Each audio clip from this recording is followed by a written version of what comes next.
WRB stands for weather-resistive barriers. It's a constant topic, and I think they're getting a lot of what we're seeing on the residential side of is as people are going to these continuous insulation systems, they're going, well, I used a continuous insulation system or I use zip paneling. I don't have to use a WRB. And I don't know if that's always the fact. So what are your thoughts on that? Yeah, it's not always the case. I'll harken back to what we were talking about earlier with those systems. I think that, I don't want to give anybody a specific plug. There's some good weather-resistant barriers, WRBs, on the market, whether they're a sheet good, there's liquid applied membranes that are really good, there's peel and sticks, self-adhesive membranes.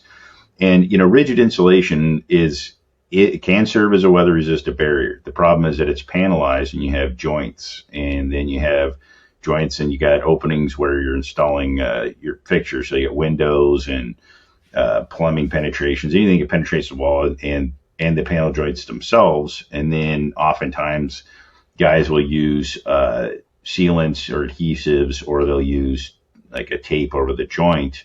And what you'll hear guys say is, well, hey, that's a weather resistant barrier. It's rated for that.